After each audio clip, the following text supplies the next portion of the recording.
Boa tarde, sejam bem-vindos a este webinar com o tema Brexit, exportações para o Reino Unido. Uma organização conjunta IAPMEI e Direção-Geral de Atividades Económicas e que conta ainda com a participação da Direção-Geral dos Assuntos Europeus do Ministério dos Negócios Estrangeiros. O meu nome é Júlia Tomás e cabe-me a mim hoje, em nome do IAPMEI, conduzir esta sessão com uma duração aproximadamente de 1 hora e que tem o seguinte alinhamento ao nível das intervenções. Iremos começar com o Dr. Nuno Gonçalves, vogal do Conselho Diretivo do IAPMEI, que fará aqui uma breve abertura da sessão, sendo então seguido de 3 intervenções pela doutora Fernanda Ferreira Dias, Diretora-Geral das Atividades Económicas do Ministério da Economia e Transição Digital. Depois teremos uma segunda intervenção dinamizada por parte da doutora Maria João Botelho, Subdiretora-Geral da Direção-Geral dos Assuntos Europeus do Ministério dos Negócios Estrangeiros. E, por fim, a última intervenção será dinamizada pela doutora Sara Santos, responsável pelo acesso ao mercado e pelo Brexit na Direção-Geral das Atividades Económicas. Portanto, serão 3 intervenções. Este é um tema rico e importante para as empresas exportadoras ou com potencial exportador, pelo que durante esta sessão seguramente haverá questões que decorrem daquilo que vai ser aqui conversado. A nossa sugestão é que ao longo da sessão coloquem as vossas questões num painel do vosso lado direito, onde têm a oportunidade de por escrito colocar as questões, sendo que depois, no final das 3 intervenções, abriremos aqui um espaço para poder responder de forma oral às mesmas. Se, entretanto, também as questões não forem todas respondidas, nós ficaremos com a nota das mesmas e no momento seguinte iremos tentar, então, dar um feedback às mesmas. Dizer-vos também, de uma forma breve, que esta sessão vai ser disponibilizada a todos os inscritos por e-mail, bem como as apresentações que aqui serão disponibilizadas, portanto, que vos dará a oportunidade também de refletir com mais pormenores sobre aquilo que aqui está a ser expresso. Portanto, desejo-vos uma boa sessão. Eu voltarei mais tarde para vos dar algumas informações sobre os passos seguintes, mas passaria então de imediato ao Dr. Nuno Gonçalves, vogal do Conselho Diretivo do IAPMEI. Muito obrigada. Muito obrigado. Boa tarde a todos, às senhoras empresárias, aos senhores empresários. Um cumprimento especial, naturalmente, também para as nossas colegas da Direção-Geral das Atividades Económicas do Ministério da Economia, bem como para a Direção-Geral dos Assuntos Europeus do Ministério dos Negócios Estrangeiros. Peço desculpa, eu penso que nós estamos com um problema de som. Eu penso que nós estamos com um problema de transmissão e que não está a aparecer... Conseguem ouvir-me? Não. Neste momento não estou a conseguir, não sei se é a sua ligação, mas não estamos a conseguir pô-lo em direto.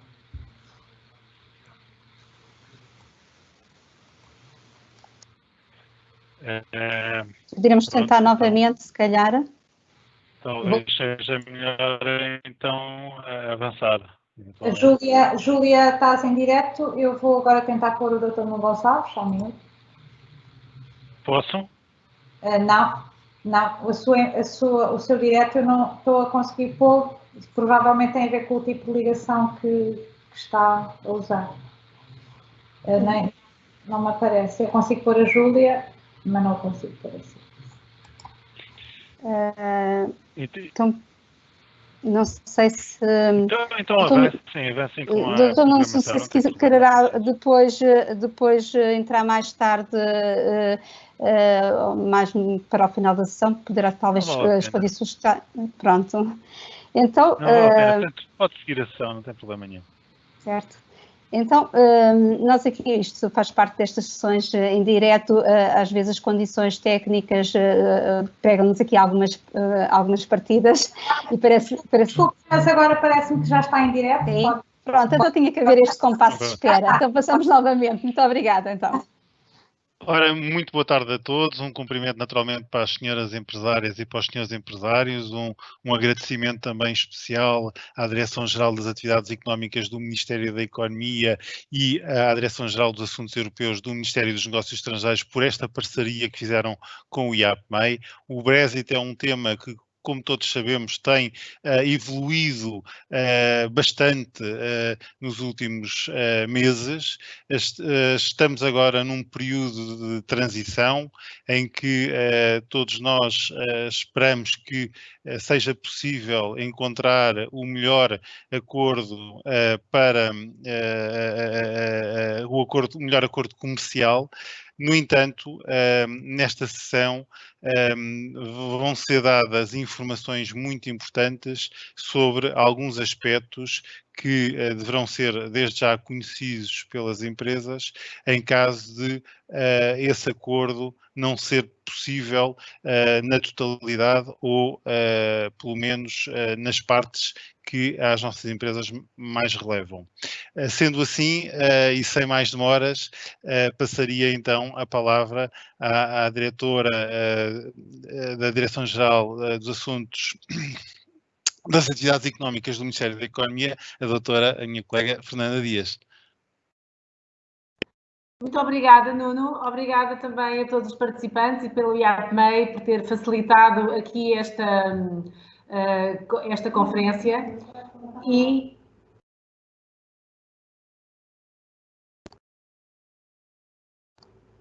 posso continuar? Pode continuar. Ok. Eu queria, no fundo, passar a seguinte mensagem a todos os empresários que nos ouvem, a todos os operadores económicos, que é, não obstante os cenários de incerteza que são colocados, seja pelo Brexit, seja pela pandemia da Covid-19, ainda assim, o Reino Unido deve continuar a ser uma aposta para as empresas portuguesas, e nomeadamente para as pequenas e médias empresas, porque o Reino Unido é um dos parceiros comerciais mais importantes de Portugal.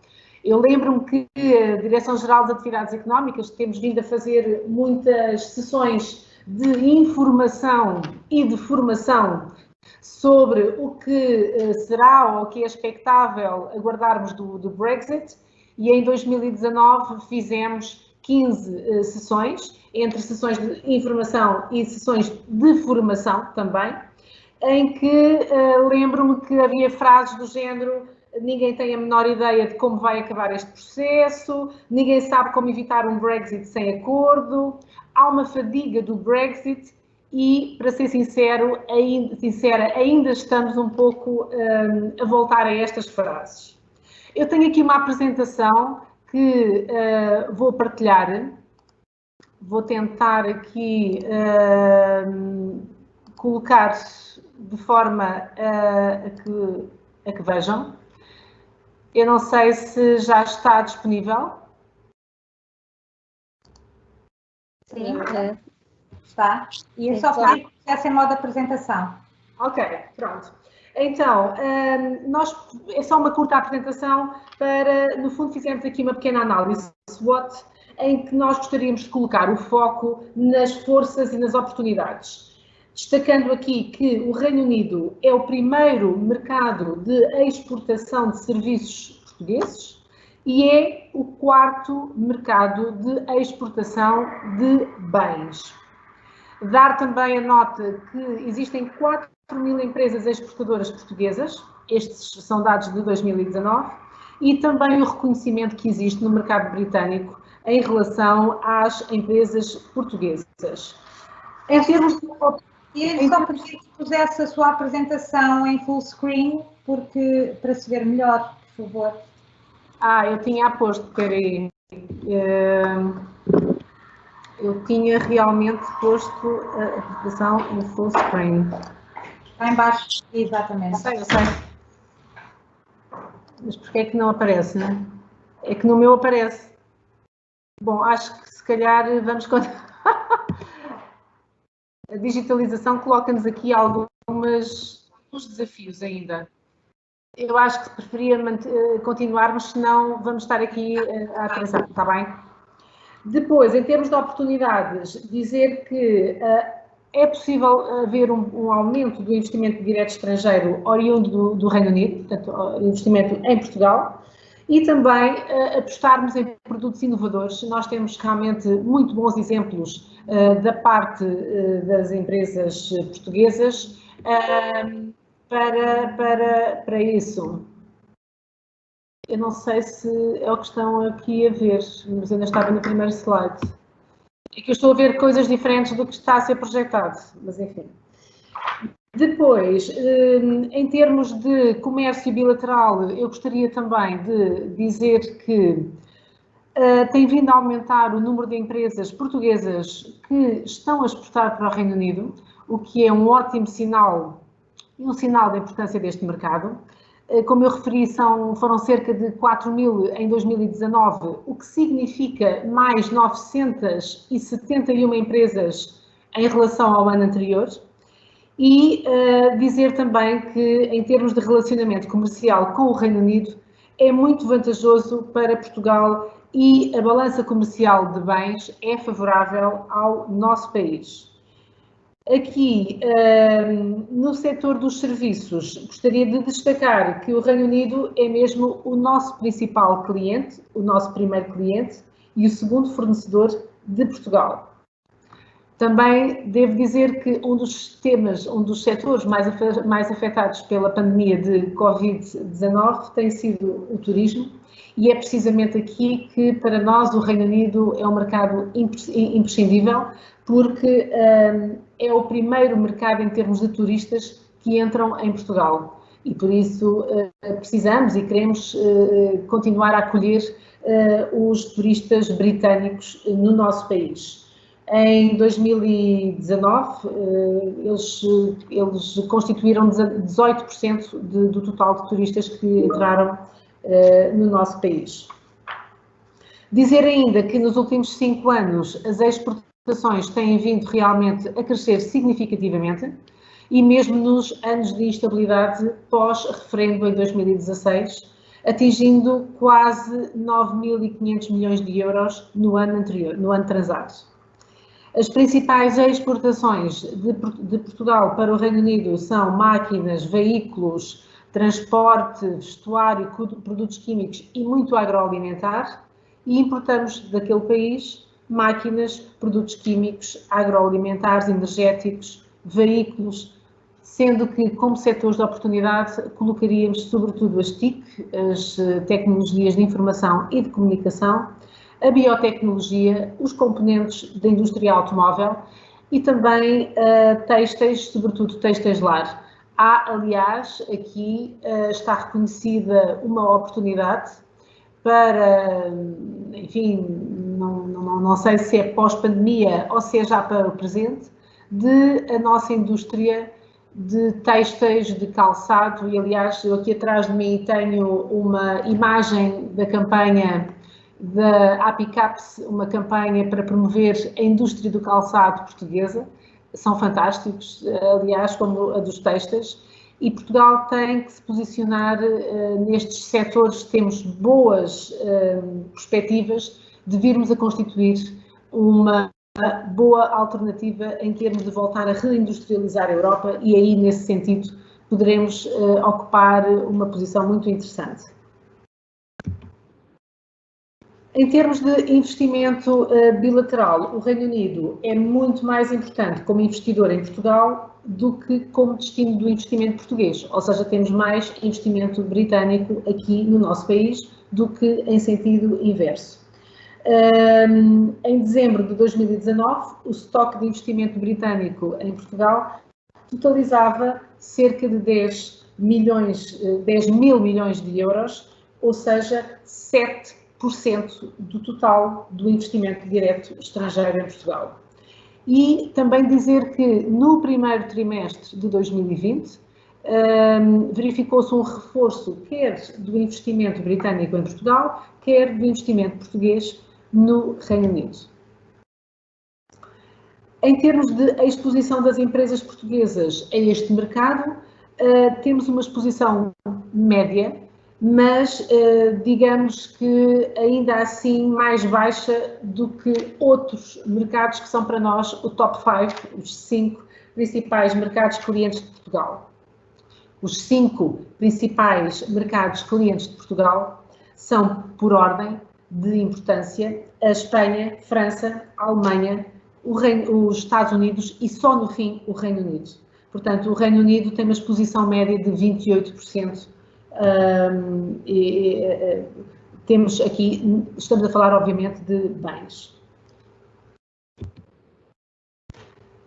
Neste slide que estão a ver, gostaria de referir que há 40 empresas exportadoras que só elas exportaram individualmente acima dos 10 milhões de euros em valor e representam mais de metade do valor exportado, ou seja, só essas 10 ou essas 40 empresas, aliás, que exportaram acima dos 10 milhões individualmente por si só, representam elas 57% do total do valor exportado por Portugal. Dizer ainda também que 88% das exportações para o Reino Unido são efetuadas apenas por 12% destas empresas. Enfim, aqui no final eu tinha um slide, não sei se conseguimos que ele seja visto. No fundo é mantermos o que temos vindo aqui a constatar, é que o Brexit ainda vai continuar. Nós vamos ter aqui outras apresentações que vão dar nota dos próximos passos e eu apenas queria contextualizar onde estamos e qual a nossa relação que temos com este país, com este mercado tão importante para nós. E para já era tudo. Obrigada.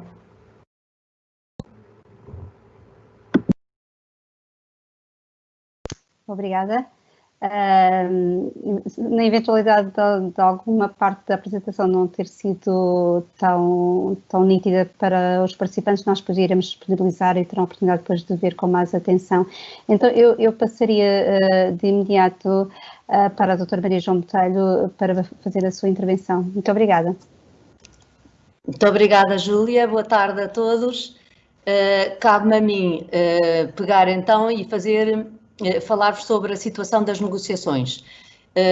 E eu vou começar por vos dar conta do que foi o ponto de partida e os objetivos que a União Europeia definiu para esta negociação, para depois falarmos então da situação negocial e perspectivas e próximos passos e o que é que se pode antecipar. Em relação ao ponto de partida, eu acho que é importante termos a noção que quando se chegou a acordo sobre o Brexit, o acordo de saída, ao mesmo tempo acordou-se o que seriam os objetivos da relação futura, que tipo de relação futura é que se queria. E isso ficou consagrado numa declaração política.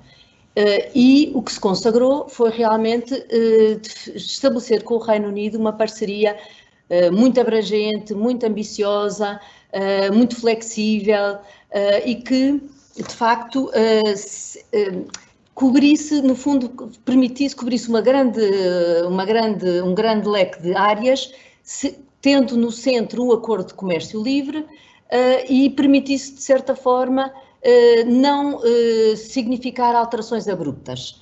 E o que se pretendia, o que está definido nessa declaração política para o acordo de comércio livre é, essencialmente, de facto, uma manutenção dos fluxos sem direitos, sem cotas, sem barreiras não pautais, um acordo que incluísse mercados públicos, investimentos, serviços, enfim, cooperação regulamentar, proteção da propriedade intelectual, portanto, toda uma dimensão muito abrangente no acordo. E que incluísse também, porque o que estava aqui em causa era nós, de facto, termos uma relação tão próxima quanto possível do Reino Unido, mas não pondo em causa a integridade do mercado interno. E isso significa que o Reino Unido também assumisse compromissos de condições de concorrência equitativas, isto é o chamado level playing field, que significa compromissos na manutenção dos elevados estándares que a União Europeia tem em termos laborais, ambientais, fiscais, sociais e, portanto, de auxílios de Estado e que são aspectos, dimensões muito importantes para um acordo de comércio.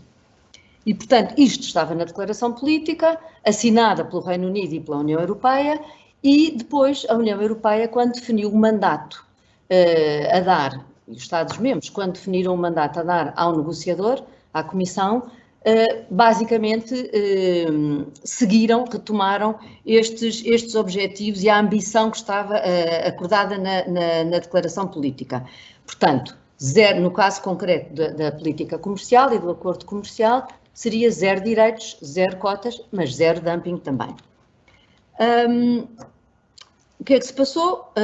Este acordo foi alcançado em janeiro, o Reino Unido deixou a União Europeia nessa altura, no final de janeiro, mas seguiu-se um período transitório, em que estamos ainda, em que basicamente nada mudou.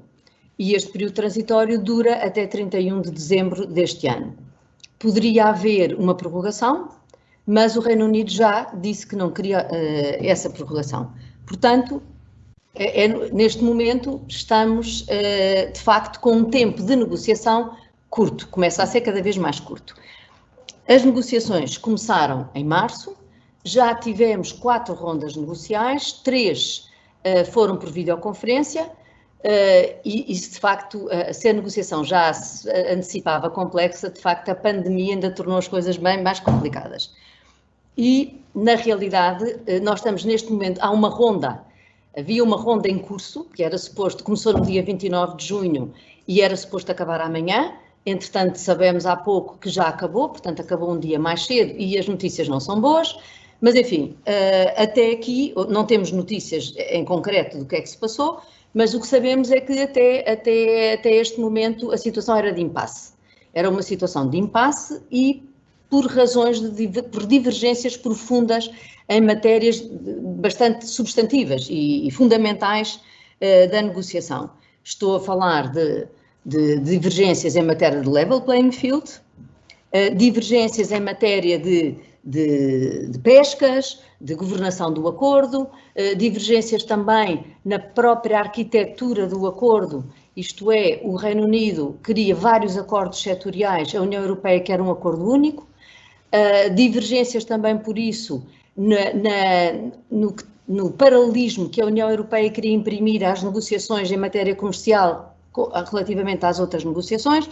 Portanto, estamos nesta situação crítica. Se pensarmos que, ou enfim, se a opção fosse de facto o que estava pensado na declaração política, o pouco tempo para negociar chegaria porque não havendo direitos, não havia aquela negociação clássica de linhas pautais e, portanto, seria tudo muito mais fácil. Não sendo assim, e porque a União Europeia nunca abdicou do zero dumping, a acrescentar aos outros zeros, nós estamos, de facto, numa situação difícil em todo o acordo, mas também nas negociações específicas do acordo de comércio, há divergências. Para além das divergências de level playing field que são importantes e que são instrumentais também para as condições de concorrência em termos comerciais, temos divergências ainda nas regras de origem, e isso é um elemento, como sabem, fundamental para determinar as vantagens e as preferências que vão ser atribuídas, e divergências também em matéria de indicações geográficas e no assegurar a proteção que estava acordada às nossas indicações geográficas, que também, como sabem, são produtos de elevado valor e de grande importância em termos de exportações. Portanto, temos estas dificuldades, o Reino Unido tem tido estas dificuldades em se comprometer. No dia 15 de junho houve uma reunião de alto nível entre o primeiro-ministro inglês e o presidente do Conselho Europeu e parecia, ou pelo menos houve um compromisso de intensificar as negociações, de renovar, de certa forma, um espírito de construtivo e de compromisso. Houve também, nessa altura, foi decidido que seriam aceleradas as rondas negociais, passariam a ser presenciais, o que também facilita bastante, e ficou combinado nessa altura que julho e agosto se intensificaria o ritmo da negociação e depois, já com a presidência alemã, e aliás são as indicações que recebemos da presidência alemã, era que seria importante fazer um ponto de situação, uma avaliação em agosto, no final de agosto, e se houvesse progressos significativos, acelerar então e imprimir um ritmo mais final às negociações, no sentido de usar setembro e outubro para concluir e deixar pouco tempo, mas enfim, ainda algum tempo, para as ratificações do acordo, porque, lembro, sendo um acordo muito abrangente, exige ratificações nacionais, isso nunca é fácil.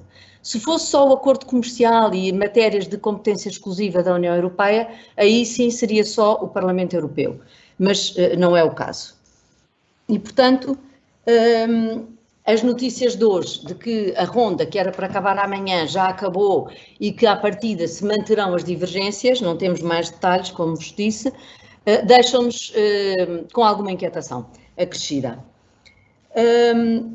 Neste momento, eu julgo que será importante prepararmos para os diferentes cenários e nós neste momento basicamente antecipamos 3 cenários. Ou se chega a acordo, nos termos em que estava previsto inicialmente e como Portugal queria e a União Europeia, e então o tal acordo abrangente, ambicioso, sem direitos, com level playing field, com cooperação regulamentar, sem cotas, enfim, esse cenário que, de certa forma, minimizaria a saída do Reino Unido e, portanto, permitiria encarar com alguma tranquilidade a continuação da relação de comércio e de investimento em moldes muito semelhantes ao que temos até agora. Isso seria excelente. Ainda acreditamos que será possível se houver, de facto, vontade política. Vamos ver. Agora, não será impossível, e será mesmo indispensável, admitir um não acordo, um cenário de não acordo. Esse será o pior dos cenários, como é óbvio, e, de facto, não é claro para nós até que ponto é que o Reino Unido, porque, vamos lá, enfim, falando diretamente, o Reino Unido tem muito mais a perder do que a União Europeia. Há uma disparidade muito grande em termos de dimensão e de poder negocial até. Mas, de qualquer forma, não é muito claro se o Reino Unido está, de facto, disposto a correr o risco de não acordo e, portanto, nessa medida estar a forçar as suas posições. Há indicações, há vozes no Reino Unido que acham que o impacto de uma saída sem acordo acabaria por ser, digamos que absorvido ou contido dentro do impacto mais geral da pandemia e, portanto, isso limitava em termos de apresentação pública as consequências da saída sem acordo.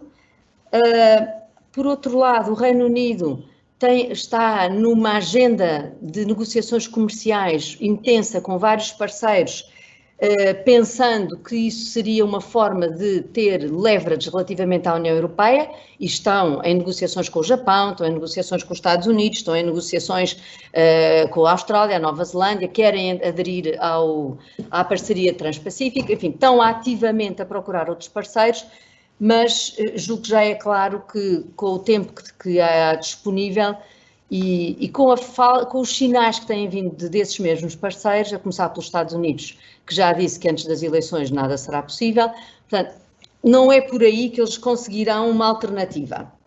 Isso pode significar alguma mudança de atitude.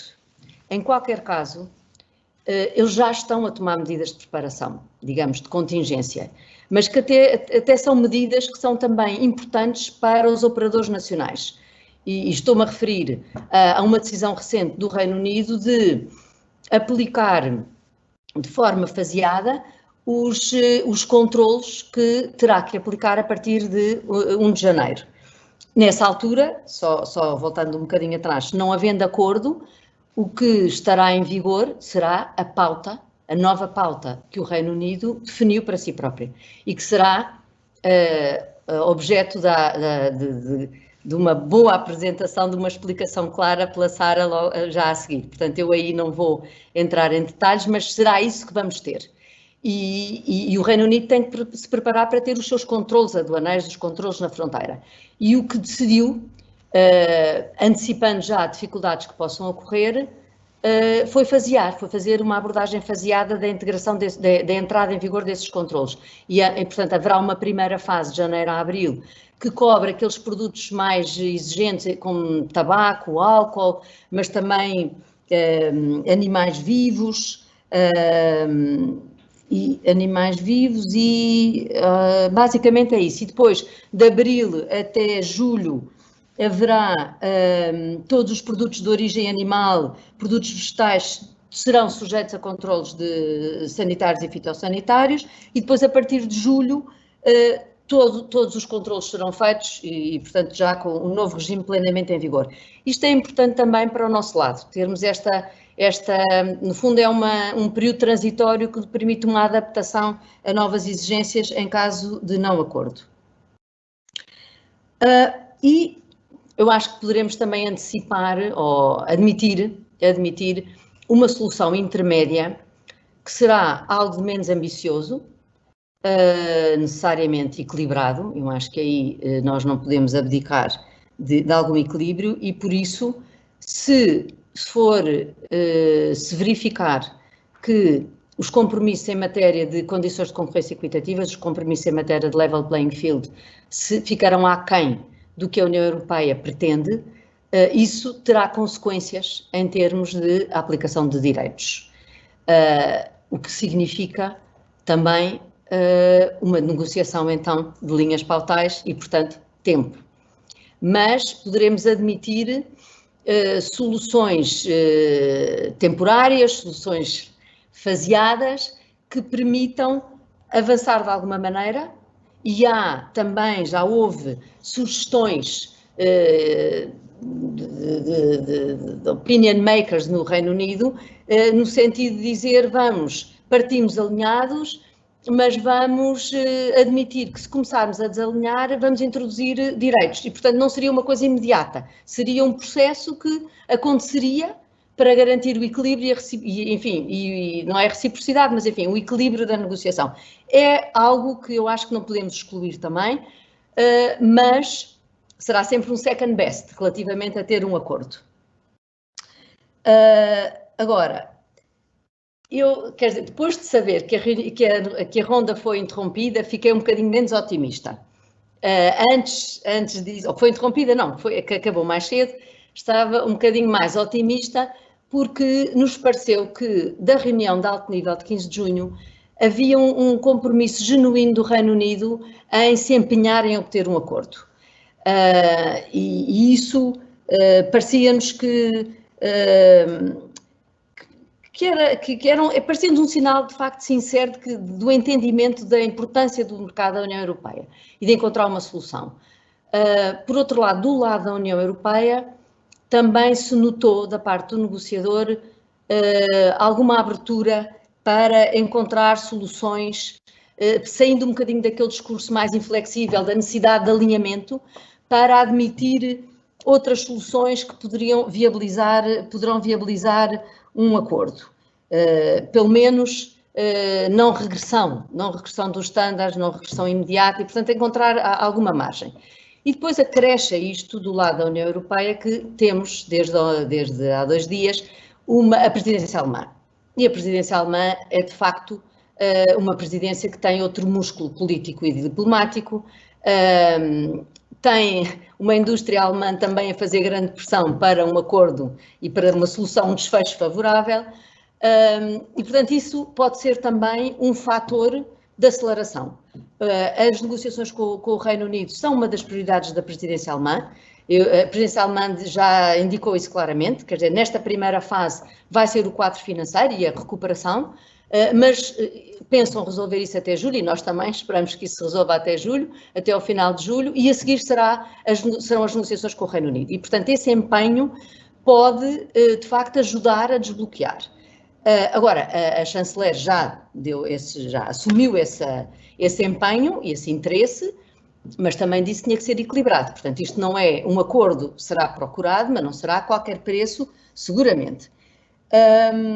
De qualquer maneira, ainda também vale a pena ter em conta que, mesmo se formos para uma solução destas mais, enfim, de um compromisso mais flexível, de aceitar não um alinhamento total, mas o reconhecimento da legislação do Reino Unido, ou dos estándares do Reino Unido, isso significa também tempo, porque é preciso que o Reino Unido prepare essa legislação e é preciso que a União Europeia a avalie no sentido de concluir que, embora sendo diferente, produz os mesmos resultados, produz os mesmos efeitos, chega aos mesmos objetivos. Portanto, isso também exige tempo. E este fator tempo, de facto, começa cada vez mais a ser um elemento decisivo, a escassear, e mesmo que a União Europeia e as negociações da União Europeia tenham alguma tradição em matéria de parar os relógios, eu julgo que não será suficiente se não se avançar efetivamente e significativamente nestas áreas mais difíceis. E pronto, eu acho que é isto.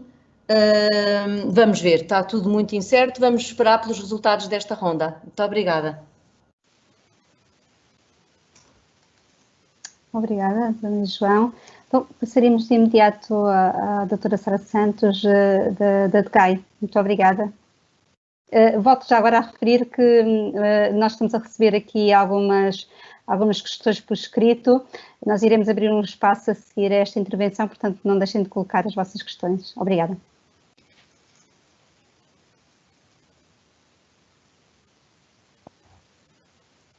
Não sei se me estão a ouvir. Boa tarde. Perfeito. Muito boa tarde.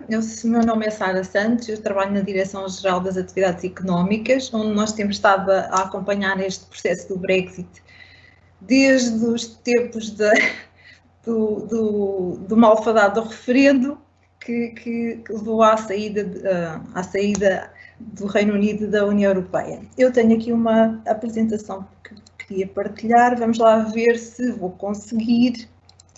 Vamos ver.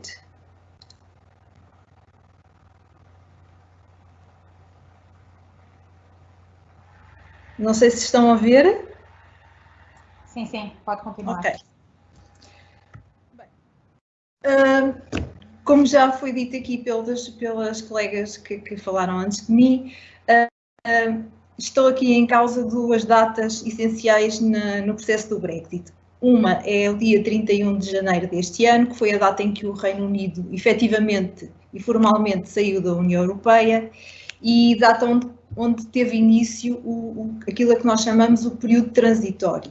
Esse período transitório vai decorrer até ao final deste ano, portanto até 31 de dezembro de 2012, e durante esse período, não obstante o Reino Unido ter saído da União Europeia, no que concerne às regras de relacionamento comercial, continuam as mesmas regras que nós conhecíamos e usávamos até à saída. Portanto, continuam a ser aplicadas as regras do mercado único, não há controle de mercadorias nas fronteiras, não há aplicação de direitos aduaneiros, há livre circulação de bens, de serviços, de pessoas e de capital entre o Reino Unido e os países da União Europeia.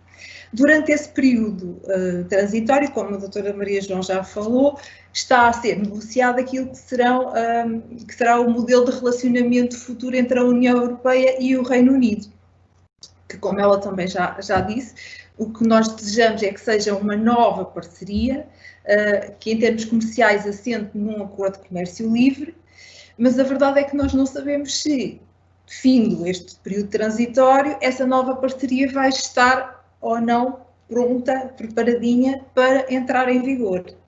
E, portanto, abre-se aqui uma grande incerteza sobre quais vão ser os procedimentos aduaneiros que as nossas exportações para o Reino Unido vão ter que cumprir e que direitos aduaneiros é que vão ser aplicados a essas exportações à entrada no Reino Unido a partir de 1 de janeiro de 2021. E é um pouco isso que nós vamos aqui tentar pelo menos dar uma ideia de como é que vai ser.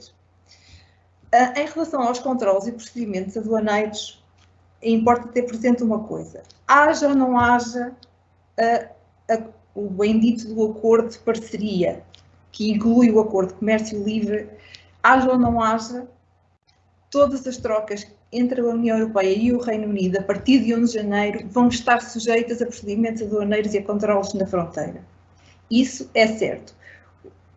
E as empresas têm que se preparar para tudo o que isso implica, porque vai implicar mais custos, porque as empresas vão ter que afetar mais recursos e dedicar mais tempo ao cumprimento de todos estes procedimentos aduaneiros, e vai implicar também um exercício mais cuidado naquilo que tem a ver com o planeamento dos tempos de entrega e do cumprimento dos contratos, porque se os produtos ficam presos na fronteira até que possam ser desalfandegados, vai haver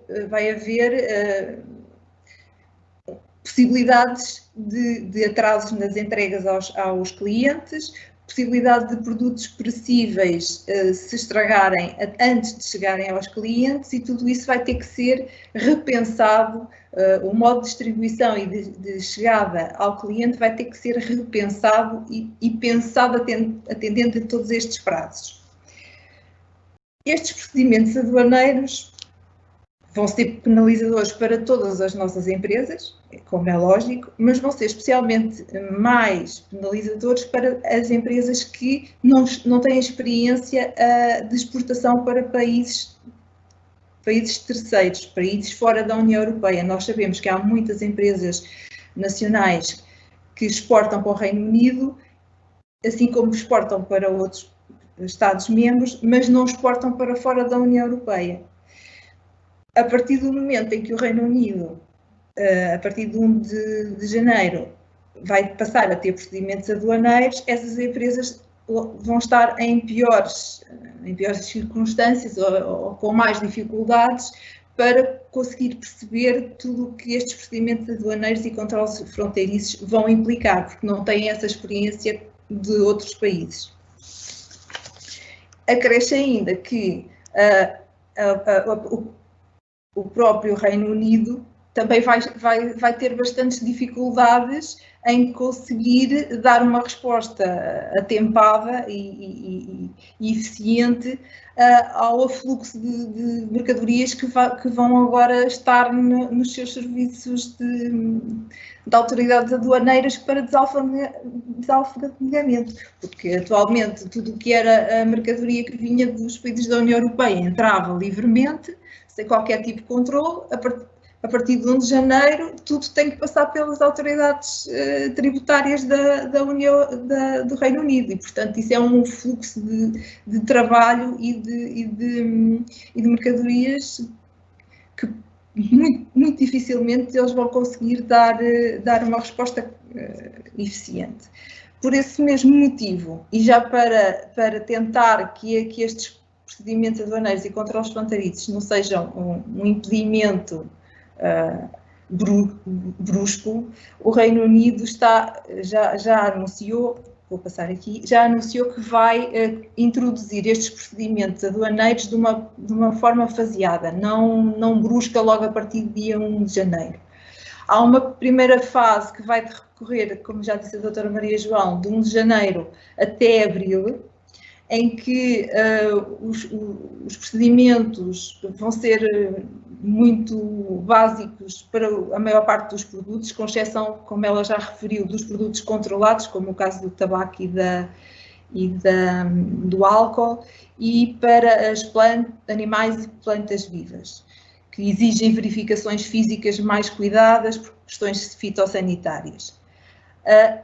Vai haver uma segunda fase que vai decorrer de abril até julho, em que aí os procedimentos vão ser alargados a uma série de outros produtos, que são os produtos de origem animal, plantas e produtos de plantas regulados, em que vão começar a exigir aquilo que eles chamam a pré-notificação e tudo o que seja documentações relacionadas com a saúde e questões sanitárias.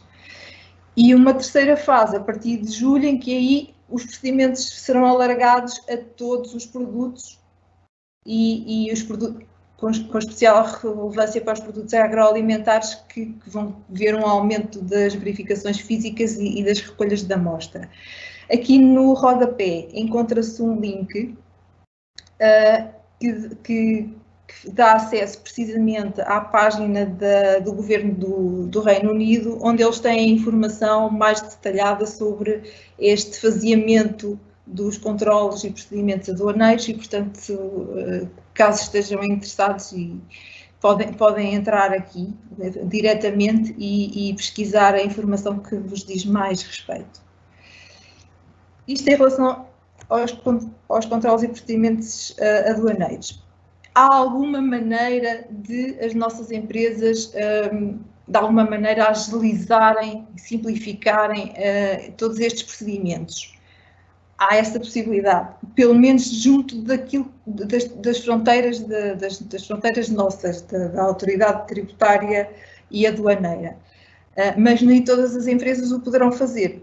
Existe um conjunto de requisitos, mas caso as empresas reúnam esses requisitos, podem solicitar à autoridade tributária e aduaneira aquilo que se chama um estatuto de operador económico autorizado. E caso consigam esse estatuto, tudo o que são procedimentos aduaneiros na fronteira de Portugal, portanto, na saída, vão estar muito mais agilizados, serão muito mais assentos em tecnologias de informação e sistemas automáticos e muito menos burocráticos. Em relação aos direitos humanos, aos direitos aduaneiros, esta é a grande dúvida, é o que é que vai acontecer aos direitos aduaneiros que são aplicados aos produtos da União Europeia quando entram no mercado do Reino Unido, a partir deste fatídico dia de 1 de janeiro de 2021. Se houver a tal parceria, se houver um acordo de comércio livre, os direitos aduaneiros que o Reino Unido irá aplicar às nossas e às dos outros Estados-membros das nossas exportações vão ser aqueles que estiverem definidos no acordo de comércio livre, que nós ainda não sabemos quais são. É certo que a União Europeia e a declaração política que já se falou aqui, o que define como objetivo é que não haja direitos aduaneiros, portanto, as mercadorias entrariam no mercado do Reino Unido sem qualquer tipo de pagamento de direitos aduaneiros, sem cotas ou contingentes pautais, mas nós não sabemos se é isso que vai acontecer ou não. Portanto, isto aqui, em relação ao Acordo de Comércio Livre, ainda é uma incógnita. Se não houver o intitulado do Acordo de Comércio Livre, então o que vai ser os direitos aduaneiros que vão ser aplicados às mercadorias da União Europeia vão ser aquelas que estão definidas na nova pauta aduaneira do Reino Unido. Esta nova pauta aduaneira foi divulgada recentemente, a 19 de maio, portanto é uma coisa muito recente. E como é que foi construída? Isto é um slide só para dar uma ideia de como é que o Reino Unido construiu esta pauta aduaneira. Eles partiram da pauta aduaneira comum da União Europeia, fizeram uma espécie de uma duplicação daquilo que é a pauta aduaneira comum da União Europeia, a estrutura, os capítulos, as linhas pautais, inclusive os direitos aduaneiros, mas depois foram ver cada uma das linhas pautais e foram rever os direitos aduaneiros que lá estavam, de acordo com estas categorias que aqui estão. Houve linhas pautais que foram simplificadas, quer isto dizer o quê? Vou-vos dar um exemplo. Por exemplo, direitos aduaneiros que estivessem entre os 2% e os 4% foram todos simplificados, arredondados para baixo para 2%. Direitos que estivessem entre os 4 e os 6 foram simplificados e arredondados para os 4%. Portanto, houve sempre um arredondamento para baixo dentro de intervalos que foram definidos por eles, naturalmente. Houve algumas linhas pautais em que os direitos foram reduzidos, portanto, imaginemos uma linha pautal com direito de 16% que tenha tido uma redução, por exemplo, para 10%. Isto foi essencialmente para produtos que eles acharam que faria sentido não ser tão protetor como aquilo que está na pauta aduaneira comum. Houve linhas pautais em que houve pura e simplesmente a eliminação dos direitos aduaneiros. E aqui estão em causa essencialmente as linhas pautais que tinham direitos aduaneiros inferiores a 2%. Portanto, tudo o que era direitos inferiores a 2%, pura e simplesmente foram eliminados.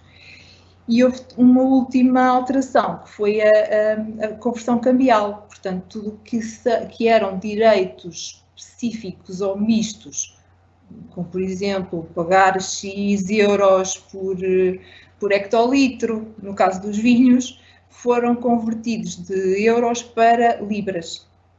E esta foi a partir daqui que eles definiram aquilo que é a sua nova pauta aduaneira comum. Aqui em baixo está um link que permite aceder à página do Governo do Reino Unido, onde as empresas podem encontrar mais informação sobre esta nova pauta, inclusive uma ferramenta online que permite pesquisar as linhas pautais que interessam a cada uma das empresas e ver diretamente qual é que é o direito aduaneiro a que vão estar sujeitas. Portanto, é uma ferramenta bastante útil para as empresas. Mas isto é tudo muito interessante. Fizeram uma nova pauta aduaneira, mas em que é que isso se reflete nas nossas exportações? E foi com base foi para saber exatamente em que é que isso se refletia que nós na Direção-Geral tentámos fazer um exercício com base naquilo que foram os valores das nossas exportações em 2017, 18 e 19 e fomos analisar, ora bem, se nós aplicássemos nesta nova pauta aduaneira, tendo em conta aquilo que nós exportámos nestes 3 últimos anos, em que é que isso se refletia? E as conclusões a que nós chegamos, basicamente, resumem-se aqui a este quadrozinho. E dizem o quê? Dizem que, com esta nova pauta aduaneira, apenas 39% daquilo que nós exportamos para o Reino Unido ficaria isento de pagar direitos aduaneiros. Ou ficará. Estamos sempre a pensar numa perspectiva de que esta pauta aduaneira será aplicada. Se for aplicada, só 39% é que ficam isentos de direitos, que é um contraste bastante grande com a situação atual, em que 100% entram com direito zero. Portanto, passamos de uma situação de 100% para uma situação de 39%, o que é bastante diferente. 61% das nossas exportações vão ter que pagar direitos aduaneiros quando entrarem no Reino Unido. É certo que 20% delas vão pagar direitos relativamente baixos, abaixo dos 5%, mas mesmo assim 41%, que são todos os outros retângulos à direita, 41% vão pagar direitos aduaneiros e direitos aduaneiros que são relativamente elevados, acima de 5%, 10, 20, acima de 20, inclusive até 50%. E que produtos é que nós estamos a falar em relação a cada uma destes direitos? Nos direitos que estão, nos produtos que estão isentos de direitos, nós encontramos alguns que já estaríamos à espera. Os medicamentos estão isentos de direitos, as madeiras e a cortiça também, o papel e a pasta de papel. A grande maioria, e atenção, eu digo aqui a grande maioria porque nenhum setor está completamente ou isento ou com direitos. Há linhas pautais que são isentas, há linhas pautais que têm direitos, portanto, quando falo aqui é uma grande maioria ou é parte de algum setor. Portanto, Portanto, uma grande maioria do ferro, do aço e das suas obras vai estar isenta de direitos, as máquinas, aparelhos mecânicos e elétricos vão estar isentas de direitos, uma boa parte dos químicos, plásticos e alguns produtos de alumínio também estão isentos de direitos, mas, como eu já disse ainda há pouco, 41% estão sujeitos a direitos aduaneiros bastante elevados, e estamos a falar de produtos de grande representatividade nas nossas exportações, como podem ver aqui. Estamos a falar da conserva de tomate, que vai estar sujeita a direitos de 14%, conservas de sardinha e atum, que vão ter direitos de 12% e 20%, os cigarros, como já falei, que vão ter 50% de direitos aduaneiros, o vinho, que vai ter um direito de 26 libras por hectolitro. Temos os têxteis com 8%, o vestuário com 12%, os têxteis de lar também com 12%, o calçado com direitos até 16%, é o direito máximo, cerâmicos, produtos cerâmicos até 12%, vidros até 10%, veículos e componentes de veículos automóveis variam ali entre os 10% e os 16%, portanto, estamos a falar de direitos bastante penalizadores para o nível de competitividade dos nossos produtos no mercado britânico.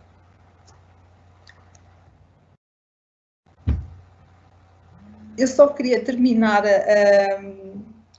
esta intervenção a alertar que qualquer esclarecimento que queiram sobre este tema da pauta aduaneira ou qualquer outra coisa sobre o Brexit, por favor, para além deste contacto direto que aqui está com o meu nome, existe este e-mail que foi criado especificamente para as empresas apresentarem as suas questões e as suas dúvidas sobre o Brexit. Contactem-nos, acedam à nossa página sobre o Brexit, que a doutora Fernanda Dias já referiu. Nós temos uma área específica sobre o Brexit, temos perguntas e respostas frequentes, temos links para outras instituições e para outras entidades que podem ajudar a esclarecer as vossas dúvidas, nomeadamente a autoridade tributária, e, portanto, estamos já à disposição para vos esclarecer naquilo que for possível. Obrigada. Muito obrigada pela sua apresentação e pelos dados muito concretos que aqui apresentou. Neste momento, podemos aqui abrir a nossa sessão de resposta às questões que foram, entretanto, colocadas por escrito. Nós temos aqui um conjunto alargado. Parece-me que, para melhor também partilho, embora algumas das questões provavelmente já terão sido respondidas nesta última parte da intervenção, mas se calhar pedir aqui alguma ajuda e alguma síntese de alguns elementos que possam destacar como importantes relativamente às questões aqui colocadas. E temos aqui uma questão em que perguntam, eu penso que esta questão é alargada, mas se quiser a doutora Maria João responder, que é, não conseguindo chegar ao acordo no final de dezembro, como ficará o acordo comercial? Penso que terá já respondido a essa questão, mas se quiser aqui fazer algum destaque, eu passava-lhe a palavra. Muito obrigada, Júlia. Portanto, se eu percebi bem, se não houver acordo, como é que fica o acordo comercial? Eu penso que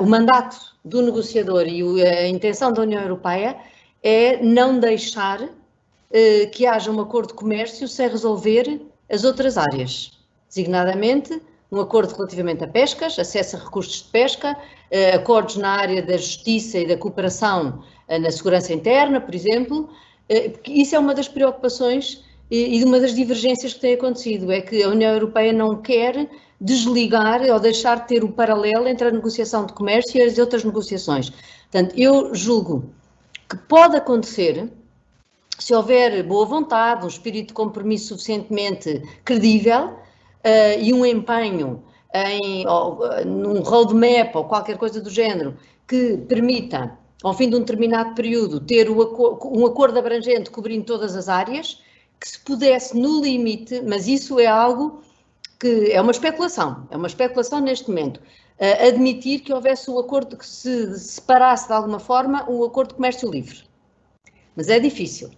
Como digo, não é impossível ter o acordo de comércio livre, mas tem que haver ali alguma condicionalidade, alguma salvaguarda relativamente ao resto dos elementos que fazem parte da parceria que se pretende desenvolver com o Reino Unido. Não sei se respondi bem à pergunta. Obrigada. De qualquer forma, poderá ser complementada na consulta aos vários elementos que aqui foram indicados e nos sites que também estão disponíveis com informação. Eu destacaria aqui uma pergunta seguinte que refere a que tipo de controles aduaneiros e fronteiriços estamos aqui a falar. Se pode dar o exemplo, já foram dados aqui alguns exemplos. De qualquer forma, não sei se a doutora Sara poderá responder a esta questão, ou a doutora Maria João, não sei. Doutora Sara? Estão a ouvir? Sim. Ok. Quando nós estamos a falar de controles fronteiriços, estamos a falar de tudo aquilo que é documentação exigida pelas alfândegas, quer na saída, imaginemos uma empresa que vai exportar daqui para o Reino Unido, tem procedimentos aduaneiros que tem que cumprir nas alfândegas portuguesas e depois tem procedimentos que têm que ser cumpridos nas alfândegas do Reino Unido. Tem que haver declarações de exportação, tem que haver, para além da fatura, não é? Tem que haver as declarações de exportação, tem que haver as questões de pagamentos dos direitos aduaneiros, tem as questões do IVA, tudo isso são procedimentos aduaneiros. As certificações, as declarações de conformidade, as declarações de origem, caso haja um acordo de comércio livre e a empresa queira beneficiar dos benefícios e do tratamento preferencial que está previsto no acordo, tem que apresentar uma declaração de origem que comprove que o produto é originário da União Europeia. Portanto, é um conjunto bastante alargado de documentação e de procedimentos que têm que ser cumpridos. Mas eu, em relação a isso, como infelizmente não é bem a minha área, eu acho que seria melhor, se tiverem alguma questão muito particular sobre isso, é dirigirem-se à autoridade tributária e aduaneira, porque eles, melhor que ninguém, poderão esclarecer-vos sobre isso. Vou manter consigo as questões para já, depois se sentir necessidade de passar pedir a alguém para complementar, eu agradeço-lhe, está bem. Aqui uma outra questão em que queria uma clarificação, como é que conseguimos agilizar a importação dos nossos produtos? Também é uma pergunta abrangente. Está sem som neste momento. Agora sim. Sara, está sem som. Já me estão a ouvir? Perfeitamente. Ok, desculpa. Eu penso que isto tem a ver com aquele slide que eu apresentei do operador, da possibilidade das empresas poderem ter o estatuto de operador económico autorizado. Isto, basicamente, é um sistema que a nossa autoridade tributária e aduaneira, a nossa, europeia, tem, em que as empresas que comprovem, que reúnam um conjunto de condições em que provem que são fiáveis, que são eficientes e pronto, existe uma lista de critérios que têm que ser avaliados para a empresa poder ter este estatuto.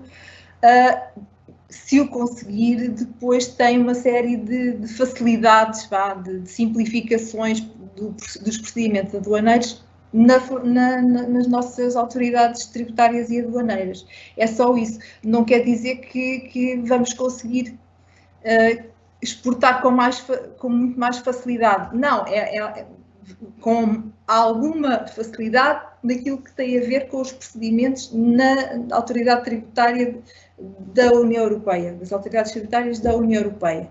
O que não invalida que tenha que ter à mesma procedimentos e que não invalida que tenha que cumprir os procedimentos que o Reino Unido imponha da parte dele. Não sei se me fiz entender. Portanto, isto uma pequena possibilidade de facilitar alguma parte de todo este processo. Obrigada. Eu estou aqui a seguir alguma ordem, mas algumas delas provavelmente serão complementares, mas pediria, neste caso, à doutora Maria João aqui uma resposta à questão que na situação sem acordo ia ser necessária intervenção aduaneira, a exportação / fatura pode ser emitida em euros? Não sei se esta resposta... Está sem som, assim, assim. Já estou com som. Eu não sei se isso, obrigada, não sei se não será, mas, é assim, julgo que sim. Eu não sou especialista nessa área, a Sara se calhar sabe responder. Agora, a União Europeia tem, mesmo o Reino Unido não faz parte do euro, não fazia parte do euro, e os pagamentos eram feitos em euros. Portanto, nada impede. Nada impede, isso é um acordo até quase de importador-exportador. Portanto, nada impede que isso aconteça e o euro é uma moeda cada vez mais utilizada nos pagamentos internacionais e nas transações, muito para além do mercado interno e do espaço económico europeu. Portanto, eu penso que não é de pensar... Agora, depende muito do desfecho deste processo negociado. E se as coisas, se o desfecho for de facto um não acordo e uma grande divergência, digamos, pode haver tentativa de forçar os operadores da União Europeia a usarem libras. Isso não é de excluir. Agora, nada impede que seja usado o euro, não é? Isso seria uma decisão política quase de ofensiva, seria um irritante comercial muito significativo, que depois teria, com certeza, retaliações ou outras formas de resposta. Obrigada. Talvez para poder complementar aqui a questão, eu passaria à doutora Alice Rodrigues, que tem estado aqui connosco também, embora não tão visível, da DGAI, para apoiar-nos aqui nestas respostas. Passava então a palavra à doutora Alice. Olá, boa tarde a todos. Relativamente às questões que foram colocadas, eu só complementava algumas coisas daquilo que foi dito pela minha colega, pela Sara e pela doutora Maria João, para dizer o seguinte. Relativamente aos procedimentos aduaneiros, como a Sara disse há pouco, todas as empresas que exportam atualmente para fora da União Europeia, se não houver um acordo até ao próximo dia 31, e se entrarmos no regime da Organização Mundial de Comércio, que é aquilo que a Sara, no fundo, estava a falar, terão que cumprir todos os requisitos que eram obrigatórios e que são hoje obrigatórios para a importação ou exportação. Isso significa, quando o produto entra na importação, quando controles aduaneiros quer seja de produtos em que é obrigatório haver controle sanitário, controles regulamentares, em que são chamados os organismos competentes que fazem esses controles, como a ASAI, ou a DGAV, ou enfim, outros organismos que sejam entidades que sejam de fiscalização e controle.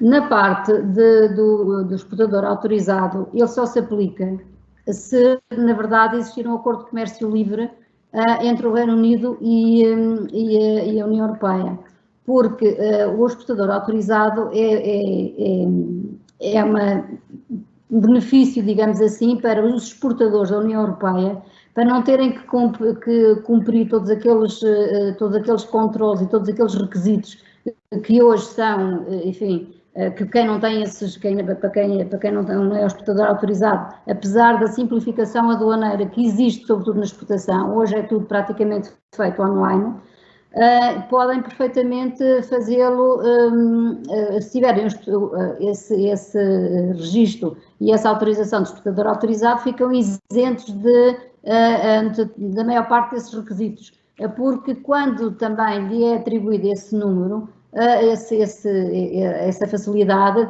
também é porque a empresa reúne as condições para poder usufruir dele.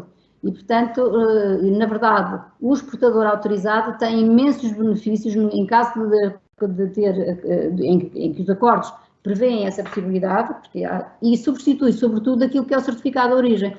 Quando, nos acordos de comércio livre, existe uma coisa que é, para que os benefícios do acordo sejam aplicados, tem que haver um certificado de origem para que comprove que efetivamente a mercadoria é originária da União Europeia.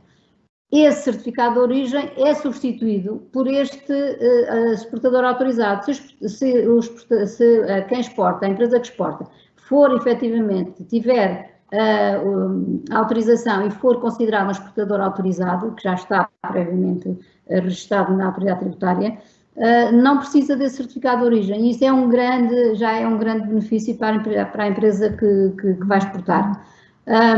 Depois, relativamente eu só pedi a licença à doutora Maria João, só para complementar, que relativamente à questão do euro, isto tem muito a ver com aquilo que é a capacidade negocial da própria empresa.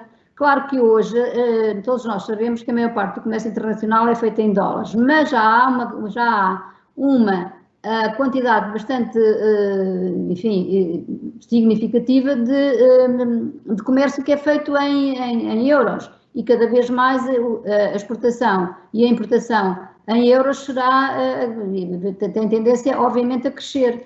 O Reino Unido seguramente até pode querer impor a sua moeda, mas é muito mais difícil para o Reino Unido impor a sua moeda quando as moedas de referência são mais euro ou dólar do que o contrário. E, portanto, mas de qualquer maneira, a capacidade que as empresas têm para poder, enfim, negociar com o seu cliente, e parece-me que também os clientes, e estou a falar no caso da exportação, terão muito mais vantagens em usar uma moeda que é já, enfim, é corrente no comércio internacional, do que estar agora também, até porque eu não sei qual vai ser, enfim, o que é que vai acontecer ao câmbio e como é que vai evoluir, enfim, esta transação e a evolução do câmbio entre estas três moedas, dólar, euro e libra.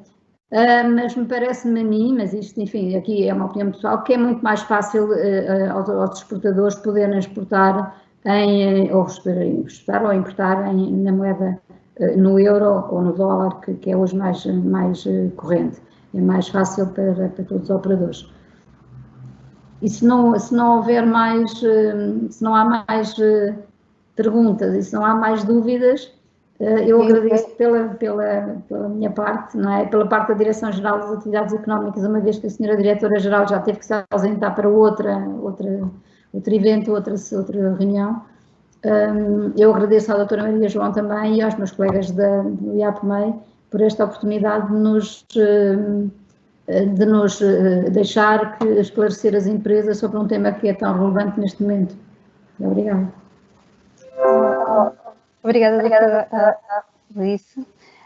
Eu, se calhar, ainda tomava a liberdade, como ainda temos aqui alguns minutos, de ainda colocar aqui algumas questões que ainda estão escritas e que, fazendo aqui um resumo, porque algumas são muito específicas para segmentos, por exemplo, questionam-nos aqui ao nível da pedra natural, se é isenta, ou qual é o nível da isenção, bem como a alimentação animal, se vai ter direitos aduaneiros. Tenho aqui também relativamente estou aqui, a equipamentos informáticos, onde se insere dentro da nova pauta. Não sei, no conjunto destas questões, não sei se é possível aqui dar algum apontamento, ou pelo menos encaminhar estas dúvidas para, ou se vale a pena só dizer para encaminhar para o e-mail. Passaria à doutora Sara para ver se há alguma resposta aqui mais objetiva que se possa dar, ou se remetemos depois para uma conversa mais específica.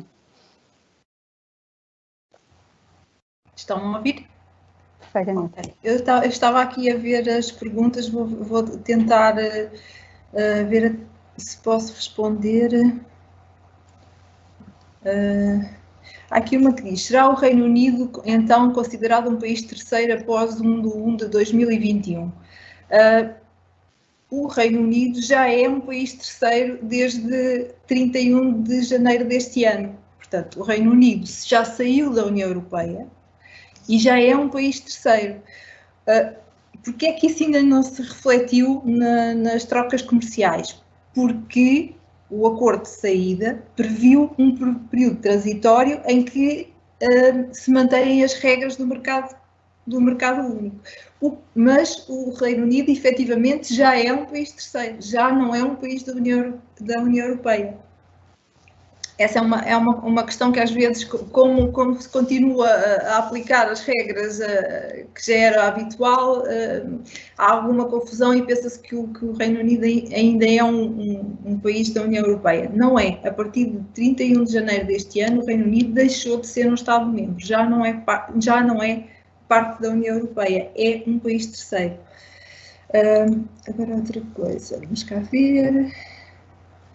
Quando vai ser implementada a pauta aduaneira na importação de produtos do Reino Unido?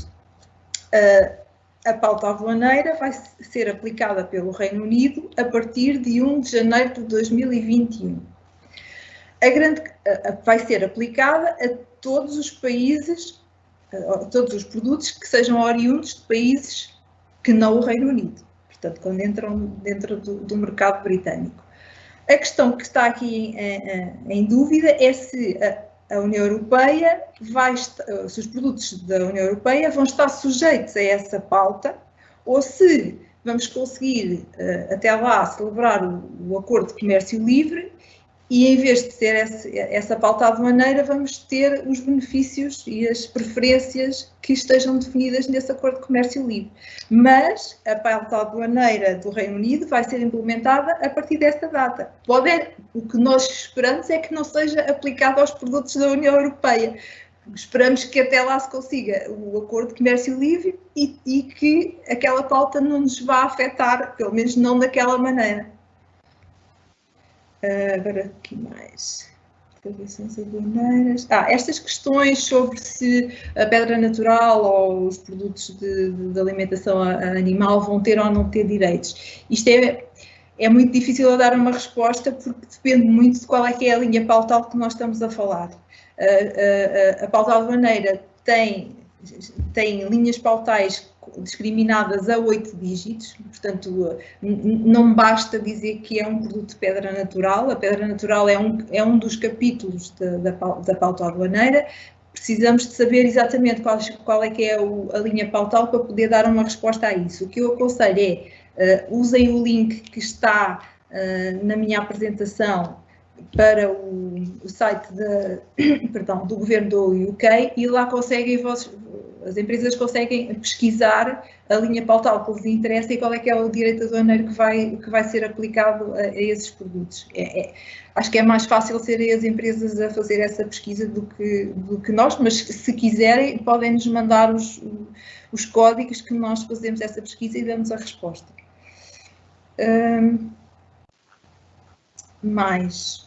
Há aqui uma pergunta interessante que é se estes direitos aduaneiros, se estas linhas pautais que atualmente estão estão previstas estar isentas de direitos, se isso é permanente ou pode haver alterações. É uma bela pergunta. Eu penso que até a doutora Alice poderia responder melhor a isto do que eu, porque o que está em causa aqui com esta nova pauta aduaneira é aquilo que nós, a nível técnico, chamamos os direitos aplicados. São os direitos que o Reino Unido vai efetivamente aplicar às mercadorias que entram no seu mercado. Mas o Reino Unido tem compromissos junto da Organização Mundial de Comércio daquilo que nós chamamos os direitos consolidados, que são direitos acima dos quais o Reino Unido se compromete a não subir. Desde que os aplicados sejam iguais ou inferiores aos consolidados, o Reino Unido é livre o Reino Unido, e isto é geral para todos os membros da Organização Mundial do Comércio, desde que os aplicados não sejam superiores aos consolidados, cada membro pode aplicar direitos que quiser que sejam mais baixos que os consolidados. Portanto, pode haver alguma variação destes direitos que agora estão a zero, desde que os consolidados permitam que haja esse aumento. Se os consolidados disserem, por exemplo, vou dar um exemplo que é capaz de ser mais fácil. Os sapatos, por exemplo. Imaginemos sapatos, sandálias de couro. Na OMC, o Reino Unido compromete-se a ter direitos consolidados de, imaginemos, 10%. Nesta pauta, ele pode aplicar 10%, mas também pode aplicar direitos inferiores. É livre de o fazer. Futuramente pode aumentá-los, desde que não ultrapasse aquele limite que estava consolidado na OMC. O mesmo acontece agora aos direitos zeros. Ele pode estar a aplicar um direito zero a uma linha pautal agora, mas eventualmente pode aumentá-la desde que o direito consolidado permita que ele o aumente. Não sei se me fiz entender. Alice, não sei se quer dar aqui uma chega. Bom, é assim, enfim, quem está habituado a lidar com o comércio internacional sabe que na OMC todos os Estados que pertencem à organização têm que notificar e negociar com os membros da organização os direitos que vão aplicar a sua oferta. Aquilo que até 31 de dezembro deste ano, aquilo que o Reino Unido tem na OMC é pautado de maneira comum da União Europeia. O que os britânicos estão a fazer é a negociar a sua própria pauta. Esta apresentação que a Sara fez acaba por ser aquilo que o Reino Unido vai apresentar na OMC como a sua pauta para o futuro. Se aquela pauta que eles vão apresentar for estabilizada, significa que eles não podem aumentar mais do que aquilo que lá está. E, portanto, aquilo que a Sara apresentou hoje é, efetivamente, aquilo que vai vigorar para o futuro.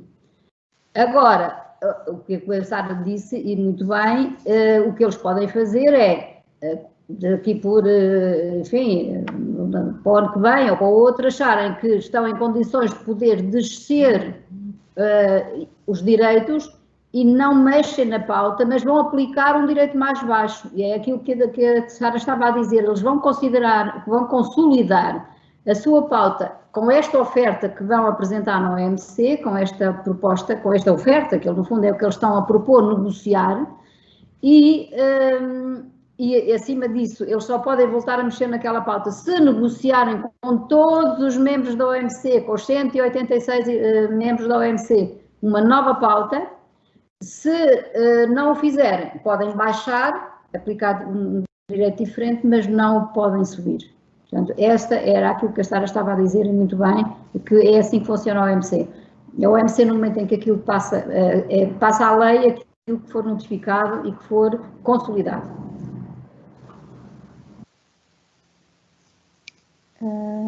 Obrigada, doutora Alice. Para o nosso tempo, temos aqui mais 2 minutos, eu só destacaria, eu penso que depois poderemos aqui responder por escrito após o encerramento da sessão e continuam, portanto, disponíveis aqueles e-mails que já foram indicados, mas só aqui para fechar, tenho aqui 2 questões, uma, como podemos ser exportador autorizado?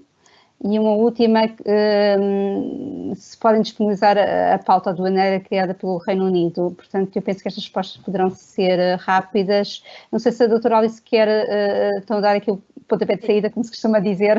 Muito rapidamente. Relativamente à disponibilidade da pauta aduaneira do Reino Unido, a doutora Sara tem na sua apresentação o link onde a podem ir buscar. Se tiverem alguma dificuldade, contactem-nos. Nós temos um e-mail na nossa página do web dedicado ao Brexit, é só mandarem-nos através daquele e-mail ou de qualquer um e-mail da doutora Sara ou meu, de uma qualquer, pedir que nós podemos mandar.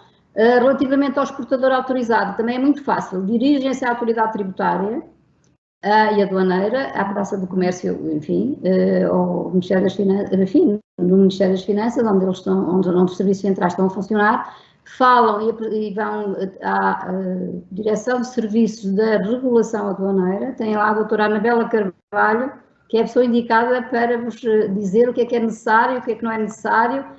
Se não tiverem os contactos, mandem-nos e-mail que nós mandamos.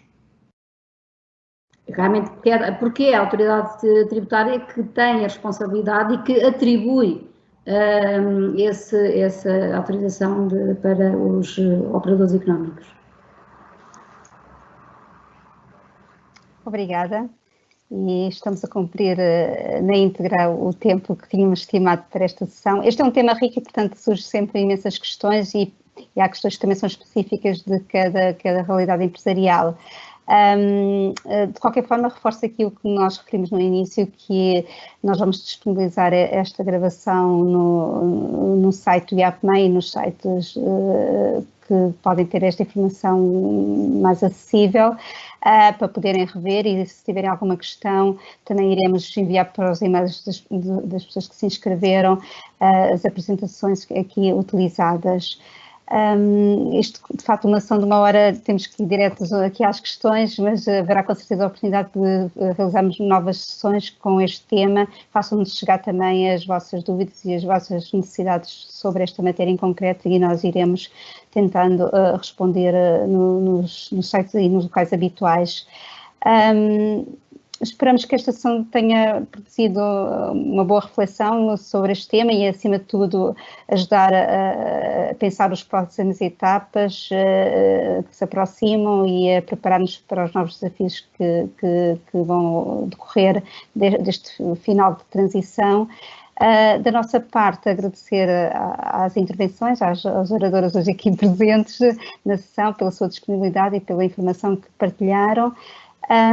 E em nome do IAPMEI agradecer também o vosso interesse e a vossa disponibilidade em estar connosco hoje e, portanto, uma boa tarde e até um próximo webinar. Obrigada.